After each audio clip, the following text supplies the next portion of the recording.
할렐루야, 그리스도의 평강이 여러분의 영혼과 삶 가운데 충만하시기를 원합니다. 오늘은 요한복음 18장입니다. 우리는 그동안 예수님께서 예루살렘 성 안의 다락방에서 하셨던 말씀과 행적에 대해서 살펴보았습니다. 13장에서부터 17장까지의 기록인데요. 13장에서는 주님께서 제자들의 발을 씻기시고 이른바 새 계명을 말씀하셨었죠.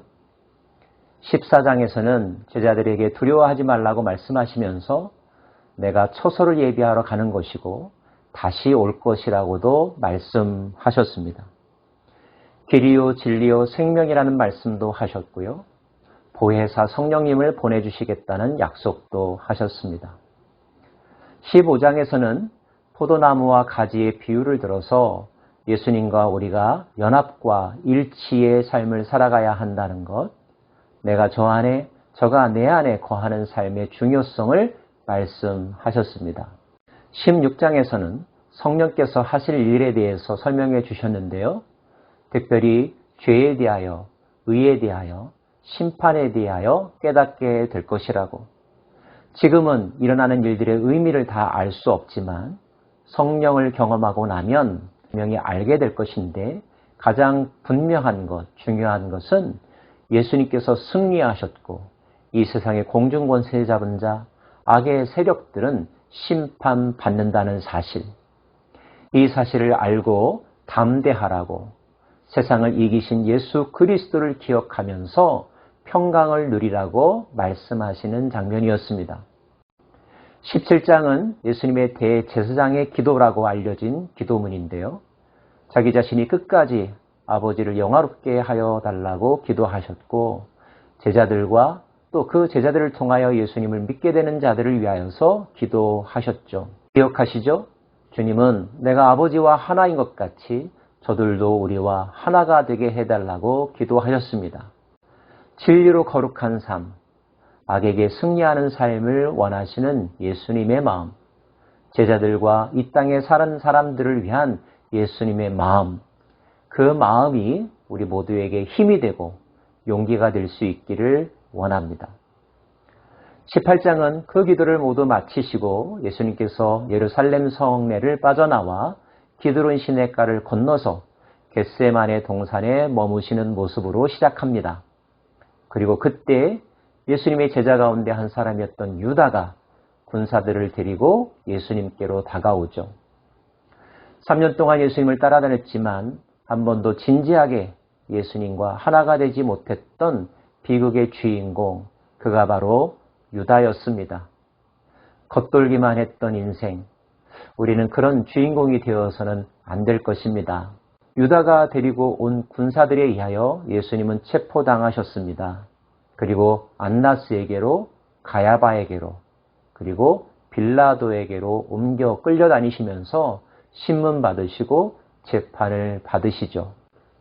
그리고 저는 이 장면 속에서 두 종류의 모습을 발견하고 함께 여러분과 나누고 싶습니다. 그 하나의 모습은 바로 베드로가 보여준 모습입니다. 우리는 베드로의 열정과 예수님을 향한 베드로의 마음을 익히 여러 번 살펴보았습니다. 예수님을 지키려고 하는 모습도 보여주죠. 이에 시몬 베드로가 칼을 가졌는데 그것을 빼어 대제사장의 종을 쳐서 오른편 귀를 베어버리니 그 종의 이름은 말고라. 스승이 잡혀가는데 그저 가만히 있거나 아니면 무턱대고 도망가는 다른 제자들의 모습과는 분명 다른 모습입니다. 하지만 그 다음에 보여준 모습은 이와는 정반대의 행동이죠. 예수께서 대제사장의 집에 끌려가서 신문 받으실 때에 베드로도 그 현장에 있었습니다. 그때 베드로를 알아본 사람들이 베드로에게 묻죠. 너도 그 사람의 제자 중 하나가 아니더냐라고 말이죠. 그때 베드로는 아니라고 말합니다. 베드로는 왜 그렇게 대답했을까요? 장차 예수님을 구해야 되기 때문에 자신의 신분을 숨겨야 할 전략적 차원에서였을까요? 아니었습니다. 베드로는 두려웠던 것입니다. 이것이 베드로가 가졌던 연약함이었고 비겁함이었죠. 세 번째 예수님을 부인하고 나섰을 때 닭이 울었습니다. 그 닭 울음소리가 베드로에게 무엇을 떠올리게 만들었을까요? 일찍이 주님은 베드로가 이렇게 행동할 것이라고까지 말씀하셨습니다. 주님은 인간들의 마음을 아셨고 베드로의 심성과 베드로의 연약함도 미리 아셨던 것입니다. 우리는 베드로를 비판하기도 하지만 사실 베드로의 모습은 우리들의 모습을 대변해 주는 것입니다. 조금이라도 이익이 된다면 앞장서서 달려가지만 조금이라도 손해가 된다면 남에게 떠넘기거나 남을 원망하면서 자신을 쏙 빼버리는 비겁자의 모습. 원하는 마음은 있지만 끝까지 그것을 지켜나갈 의지와 능력이 없는 연약한 인간. 이것이 바로 인간의 실상이 아닐까요? 그리고 그런 인간을 주님은 누구보다도 잘 알고 계시답니다.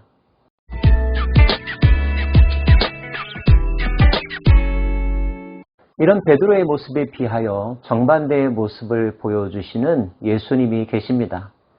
예수님께서 잡혀가시고 재판받으시는 과정에서 보여주시는 장면을 한마디로 말하라고 한다면 저는 당당함이라고 표현하고 싶습니다. 예수님의 이 당당함, 이런 의연함은 잡히시는 순간에도 나타나죠. 제자들이 예수님을 잡으러 왔었을 때 누구를 찾느냐? 나사렛 예수를 찾는다고 그들이 대답했을 때 주님은 내가 그니라 라고 말씀하십니다. 놀라운 것은 예수님의 이 말씀에 잡으러 온 군인들이 뒤로 물러서서 무릎을 꿇었다는 것입니다. 왜 그랬을까요? 여기서 내가 그니라 라고 하는 말씀은 단지 내가 여기 있다 정도의 차원이 아니라 당시 세계의 사람들에게 신이 자기 자신을 드러낼 때 신적 현현의 표현이었습니다. 때문에 예수님이 이 말씀을 하실 때 그 말씀에 권위가 있었고 그 권위 앞에서 칼 들고 온 사람들조차 주춤할 수밖에 없었다는 거죠. 게다가 주님은 자신은 잡혀가지만 자신의 제자들의 안전을 지키고자 노력하는 모습도 보여주십니다. 대제사장 앞에서 신문 받으실 때에도 예수님은 의연하고 당당하십니다. 대제사장이 예수에게 그의 제자들과 그의 교훈에 대하여 물으니 예수께서 대답하시되 내가 드러내놓고 세상에 말하였노라. 모든 유대인들이 모이는 회당과 성전에서 항상 가르쳤고 은밀하게는 아무것도 말하지 아니하였거늘 어찌하여 내게 묻느냐. 내가 무슨 말을 하였는지 들은 자들에게 물어보라. 그들이 내가 하던 말을 아느니라. 대부분의 사람들은 권력자 앞에서 주눅들게 되고 말도 제대로 못하는 수가 많이 있죠. 하지만 주님은 주눅들거나 자신을 변명하려고만 하지 않으셨습니다. 오히려 주님은 그들을 압도하셨습니다. 당당하셨습니다. 그들의 페이스에 끌려가지 않으셨습니다. 평소에도 주님은 거짓 종교자들의 위선과 잘못된 종교 권력에 대하여 날선 비판들을 많이 하셨죠. 동일한 모습을 보여주고 계신 것입니다. 이렇게 하실 수 있었던 것은 주님 안에 진리가 분명했기 때문이고 진리에 따라 움직이는 분이셨기 때문입니다. 그리고 이러한 모습은 빌라도 앞에서도 이어지죠. 특별히 빌라도 앞에서 신문 받으시는 장면은 재판이기 때문에 재판에서의 한마디 한마디는 그 재판 결과에 엄청난 영향을 끼친다는 것. 기록으로 남기 때문에 그 증언의 효력도 어마어마하죠. 자, 이것을 모를 리 없는 예수님께서 빌라도가 질문할 때 뭐라고 대답하셨을까요? 빌라도가 묻습니다. 내가 무엇을 하였느냐? 예수께서 대답하십니다. 내 나라는 이 세상에 속한 것이 아니니라. 만일 내 나라가 이 세상에 속한 것이었더라면 내 종들이 싸워 나로 유대인들에게 넘겨지지 않게 하였으리라. 이제 내 나라는 여기에 속한 것이 아니니라. 빌라도가 또 묻습니다. 그러면 내가 왕이 아니냐? 예수께서 대답하십니다. 내 말과 같이 내가 왕이니라. 내가 이를 위하여 태어났으며 이를 위하여 이 세상에 왔나니 곧 진리에 대하여 증언하려 함이로라. 무릇 진리에 속한 자는 내 음성을 듣느니라 하신대. 일찍이 주님 예루살렘에 입성하실 때에 나귀 새끼를 타셨죠. 그 짐승을 타는 것의 의미를 주님은 알고 계셨습니다. 그 나귀를 타심으로 예수님은 자기 자신이 왕이라는 사실을 온 천하에 선언하신 것이죠. 그리고 재판정에서의 오늘 이 말씀은 그 왕이 어떤 왕인지를 분명하게 우리들에게 가르쳐 줍니다. 그 왕은 다윗과 같은 왕도 아니요, 알렉산더나 징기스칸이나 진시황과 같은 왕도 아니요, 진리의 왕이라는 사실입니다.